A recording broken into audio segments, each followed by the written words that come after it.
welcome to Talking Ball with Scotty and Sergio. Thanks for tuning in, whether you're listening on Spotify or watching on YouTube. Sergio, the most chilled out guy in Chile. How you doing, man? G'day, mate. How you doing?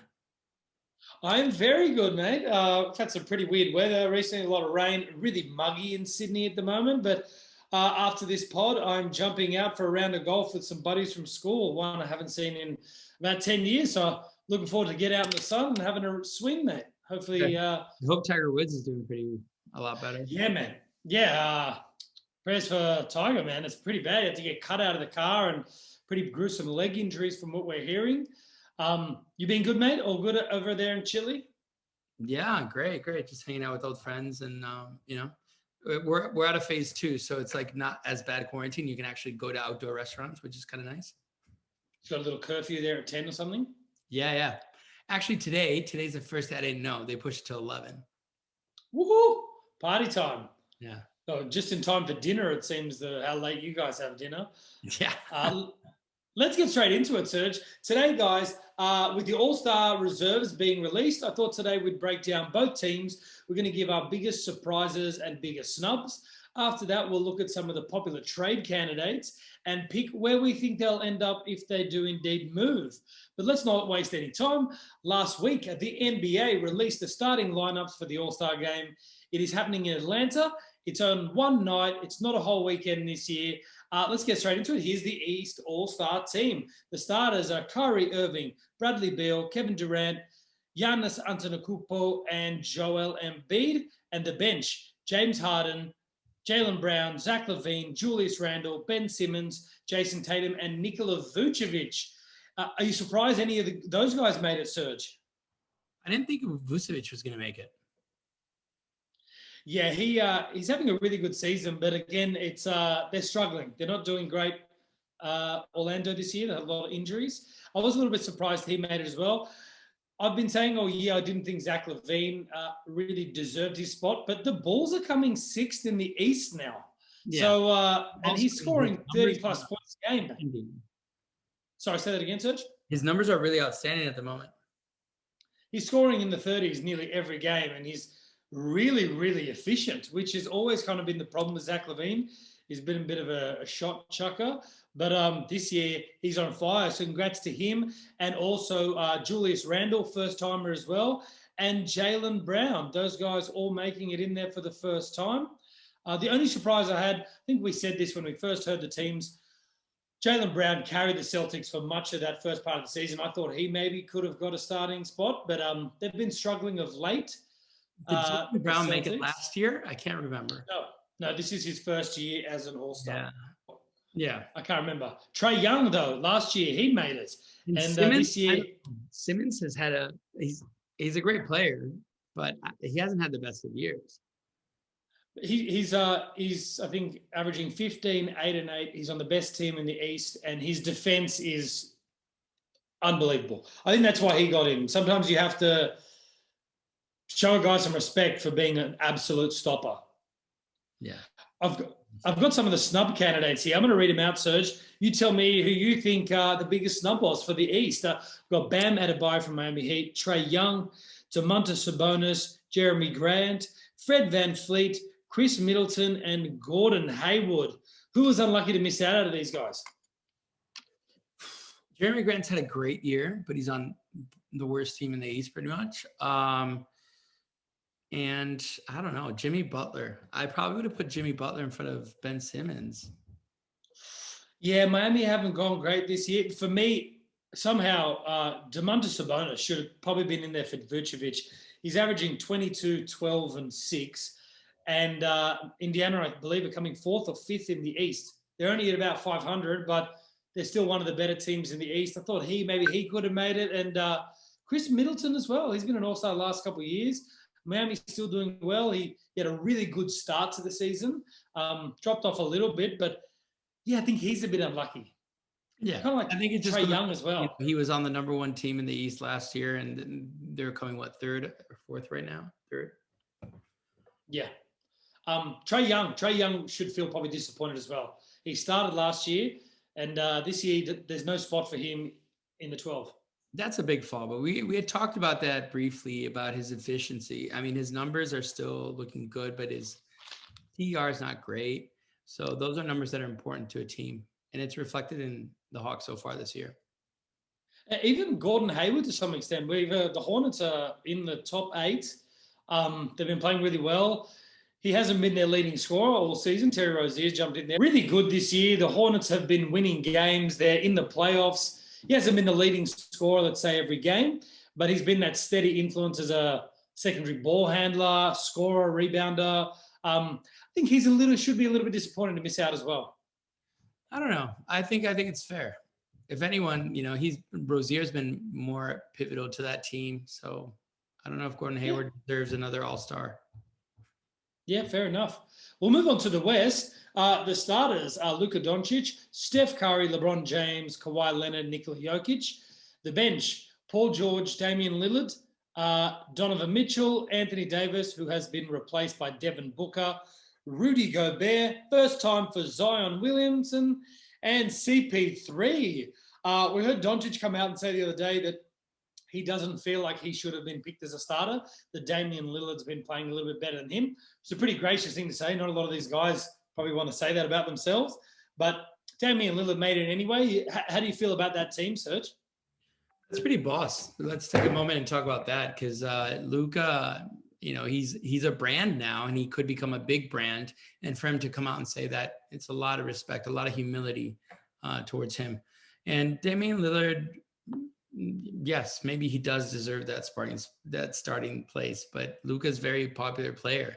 So I think it's a mix of both things, and people forget that with the All-Star game. It's an equation that includes talent, numbers, coaches' views, and then the fans' views. So it's very nice that he said that. But yeah, I'd go with Damian Lillard, and the team's pretty fair. I think I was surprised with the reserves. Go ahead with those. Yeah, I'll read those again. Paul George, Damian Lillard, Donovan Mitchell, Anthony Davis, who's been replaced by Devin Booker, Rudy Gobert, Zion Williamson, and Chris Paul. What I want to talk to you about, we had a chat 10, 15 pods ago when Phoenix had a pretty good start to the season. We were talking about who we thought would be an all-star, Devin Booker or Chris Paul. And you said Devin Booker, and I said Chris Paul. And it seemed like the coaches and the players thought it was Chris Paul as well. And I'm going to stick with my opinion. I still think Devin Booker should have had Chris Paul's spot. Yeah. Well, he's got it now. Anthony Davis, unfortunately, is going to miss the All-Star game because of injury, which means we don't have to have this shade thrown at Devin Booker. He is on the team now. But let's go through a couple of the snubs that people are saying. So we've got Mike Conley, maybe Ja Morant, De'Aaron Fox, DeMar DeRozan. Anyone there you think maybe also should have been? Had a pretty good season. His numbers really back him up as well. Ja Morant, he was out for a bit, so I think that's fine. It's warranted. Yeah, in the West, maybe apart from first timers Zion, it really depends. Every other player's team is in the play-in or in the playoffs. The only person who I thought maybe should have, Mike Conley wasn't too far away, I don't think, but there's so many stars in the West, and he'll be there in the next couple of years. But Shai Gilgeous-Alexander's having an amazing season as well. And OKC aren't doing as bad as people thought they were actually going to do. Yeah, Shai's going to be an all-star next year probably. Yeah, a lot of these guys they're the future of the league. The Ja Morants, the De'Aaron Foxes, even the Devin Booker to some extent. He's going to be in there for the next decade. 100%. This would have been the last year that he didn't make it. Yeah, I'm glad to see Rudy Gobert made it this year as well. Like, he is unbelievable. He's averaging, I think, 15 and 13 or something, and he has the best plus-minus in the entire league. So that's the best team, their best player. He's made it onto the bench this year again. He changes the game. He alters everyone's game. No one can come into the painted area just freely anymore. Everyone wants a center now that can shoot threes, and the Jazz are going the opposite. They have one who you can't score in the paint if he's in there. He can shoot the close twos at most. That's it. The 3-footers. Not the 3-pointers, the 3-footers. Yeah. Serge, we'll have a bigger chat about the All-Star weekend just before it happens. I think we'll do a preview podcast for the three-point contest, the dunk contest. We'll pick a few who we think will get the MVP and who will win once the teams, because they are going to draw teams again this year, Kevin Durant and LeBron James will pick. But let's finish up today. We've been saying this for a few podcasts now, that there's a lot of guys that are on the trade block. Let's have a chat about where they're going to end up. So the trade deadline this season is March 25th. The All-Star break starts on Friday, the 5th of March. So expect a lot to happen around the league from then until the deadline. What I'm going to do is I'm going to give you a name of a player who's been rumored. And you can say stay or go. This sounds like a Clash song. Should I stay or should I go now? You don't have to sing it. But if you say go, you got to tell me where they're going to end up. And if not, cool, they're staying. But let's start off, Serge. Let's start off with a guy that's close to your heart on your Chicago Bulls, Zach LaVine. Stay or go? The fact that you're asking me this is just almost disrespectful. LaVine's not going anywhere. He's our franchise player. He is staying in Chicago. We will build around him. I have a bigger question then for you. If he's going to stay, if he were to go, if we're going to pick teams that they're going to go to, let's not worry about all the trade details. What kind of player would you be okay to trade with? Because at the moment, I'll mention his name in a second, but Kristaps Porzingis may be on the trade block. Would you trade Kristaps for Zach LaVine? Nope. No way. Who would I take? Maybe Bradley Beal. Yeah, true. Ooh, that's a sneaky little one there. I don't even know if I'd take Jimmy Butler for Zach LaVine. Zach LaVine's 25 years old. He's a young player. Yeah, let's not worry about the trade details, but I don't think Miami would trade Zach LaVine for Jimmy Butler. Just different type of players, different franchise as well. The way the players they like are really tough and gritty. Not saying that Zach LaVine isn't that, but that's Jimmy Butler's ammo there. For sure. Let's move on. Andre Drummond. He's got to be going, Serge. I want to see him on the Nets. That's the Nets problem solved. I'm going to make a prediction. Possibility. I think he's going to be a Maverick by the end of March. Really? Dallas are really struggling on their interior defense and rebounding. Kristaps Porzingis is struggling at the center. He's just a little bit too weak sometimes. Some of these centers are too big, and once they kind of bump, he seems to fall back a lot of the time. A lot of his blocks come from the weak side as well. So, yeah, interesting to see what's going to happen. The Nets, again, like you're saying, or maybe even the Lakers. One of these big teams is going to swallow him up. I think so for sure. I mean, he's a guy he's at the end of his prime, so he needs to go to a championship contender. Blake Griffin, end of the trade deadline. Where is he? I was going to throw him to your Mavs. I have a feeling he's going to be a Miami Heat member by the end of this. I don't know if he's going to fit there, but Miami, I think, are looking to do something drastic. That's a big one for Miami because Blake Griffin's yet to be seen if he's just recovering from his injury or if he's actually going to be a player who can still give them the numbers that they require. He might be just really on the downside of his career. So it's going to be interesting to see if he can actually add to Miami. Yeah, good point. How about Lonzo Ball from the New Orleans Pelicans? Is he staying or going? He's staying. He's staying? Yeah, I agree. I think he's been playing well enough. He had a really bad stretch, I think, the first 10 or so games. And since then, he's been much, much better. Sorry, it just got really dark in here. Hopefully you guys can still see me. There we go. Victor Oladipo, he's at the Rockets right now. Will he stay a Rocket or is he going somewhere else? I think he's going, but I'm not quite sure where. I heard some noise that he was going to the Celtics. What do you think about that? It wouldn't surprise me. They need another ball handler, but Jaylen Brown and Jason Tatum, I think whether they're small forward and power forward or shooting guard and small forward, I think they both kind of cover his position. I think Marcus Smart might play that shooting guard as well. So I'm not sure if Bradley or Victor Oladipo is the guy they'd go after. Maybe more of a Blake Griffin, to be honest. Bradley Beal, where is he staying or is he going? Well, Bradley Beal's a tough one because his contract's really expensive. So it's not a player that you're going to have an easy time I'm sure everyone wants him, but he's going to want to go to a team that's contending. Well, I think he's on 35, just under $36 million a year, but he is definitely worth that price tag. I read an article yesterday that the Wizards are monitoring the Porzingis situation at the moment, and that Dallas is maybe, they have to give up a lot apart from Porzingis, I think, as well, but they're looking to maybe get into the Bradley Beal sweepstakes. What do you think about this whole thing with Kristaps? Do you want him to go? So I don't, but for time. I do, but the biggest concerns about Kristaps Porzingis are injury history, and he just seems to keep getting injured. His whole career so far, since being drafted, I believe in 2016, he's struggling to stay on the floor. And Dallas have paid, I think they've given 150 over 5 years to him, so $30 million a year. So the Mavericks are they'll trade anyone, I think, except Luka Doncic and maybe Jalen Brunson, unless it's for a superstar.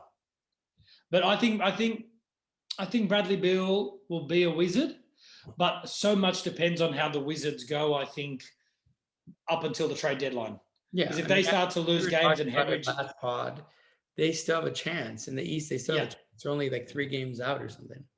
Yeah, but if they start to hemorrhage losses, I think that he might find himself another team, and Washington can restart with a bunch of young guys and Russell Westbrook, because I don't think anyone's taking that contract. Another former champion here, Kyle Lowry, staying or going? It seems like he's going, but he's going to be a guy. I think he has a no trade clause. So no, he doesn't. He doesn't.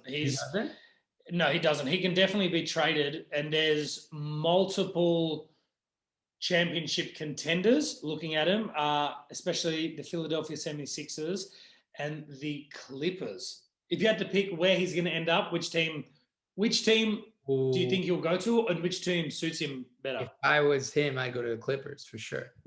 Me too. That can put the Clippers over the edge this year. I think the only issue is they're going to have to give up a few pieces. Probably definitely Lou Williams. I think he's on an expiring contract.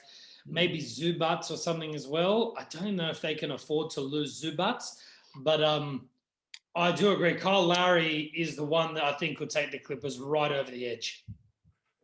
They need that ball. He's like prime time, and he's also gritty. He's championship proven. He's a player that can more than actually what he gives on the court. He's going to give that mentality, that beast mode. You know why a lot of people like Pat Beverly? Pat Beverly is Kyle Lowry, but nowhere near as good. I meant to say that the other way. I should have picked better words, but yeah, he's Kyle Lowry is Pat Beverly on steroids. For a very long time. Yeah, good one. Because he can shoot, he can score, he's a good rebounder, he's a great defender for a 6'1" dude. Like, unbelievable. Next on the list, Nikola Vucevic. A lot of rumors. Stay or go, Serge? Stay. So I think that he will. I think he's a player that he fits. He is what he is now, an all-star under that system in Orlando. I don't know if he can do the same thing in another team. He is my pick to be traded. He will be on the Boston Celtics by the playoffs, I believe. Wow. They need a big man, and he's averaging, I think, 23, 12, and 3, shooting 40% from three-point range. He's looking really good this year, and I think that Boston need a bit of help up front, because I don't think Tristan Thompson and Daniel Tice are going to cut it in the playoffs. They need a little bit of help everywhere, up front, out back. Yeah, they're under 500. They're under 500 now. They're out of the playoffs at the moment. Yeah. I mentioned his name earlier, Kristaps Porzingis. Stay or go? I'd like him to stay. That's my opinion. I think he's had a few injuries, as you said, but with a lot of young players, you see these injuries, and time will tell. But he's just a generational talent. Yeah. Just needs to be able to stay on the floor. I think he's going to get traded at some point, but I do not think it will be this trade deadline. And last, another player who's playing for your Bulls is always consistent, Thad Young. Thad Young, is he going to be a Bull? I'd like him to stay. I think he brings good energy to the team. I have a feeling that he is going to be traded also to the Miami Heat. I think he's a really typical Miami Heat style player. And I don't know who they get in return. Don't worry about that. But if you can get a Kendrick Nunn possibly in return for him, or playing excellent lately. Yeah, I'm not sure if Miami would let him go, to be honest. But Serge, well, if there's anything for us to do with it, there's going to be a few new look teams by the end of the trade deadline. But that's it from us today, guys. We'll be back in a couple of days. Sorry we couldn't get 3 pods in this week. We'll be back after the weekend to wrap up all the big games from the weekend. Also, once the All-Star break finishes, I'm going to be shaving my beard. This is going to go, I'm going to shave it, and believe me, I look like an absolute weirdo when I have no facial hair because there's nothing on top, nothing there. There's just eyebrows, so it looks like I'm always surprised. You're basically going to be Moby. I will be Moby. Why does my heart feel so bad? I can't remember any other Moby songs right now. And a little snort from Sergio to finish the day. But I'll be doing, I'll be shaving my beard. Moby, and it just... So every day I'm going to be posting a photo on Instagram every couple of days with the day, the sign in the background, so you can see how this thing grows. The goal is, guys, please subscribe to our YouTube page. We really want to see if we can get up to 100 subscribers. Thank you for tuning in again. Remember to listen on Spotify, watch, like, and subscribe on YouTube. You can follow us on Instagram, and we have our Facebook page, which is in the description underneath this video on YouTube. Thanks for tuning in, guys. Serge, any plans for the rest of the night, or is it bedtime? Straight to bed, buddy. Straight to bed. All right, guys, I'm heading out to play golf. Serge, I'll catch up with you in the next couple of days. Have a good round, man. Thank you. Peace, guys. Thanks for tuning in.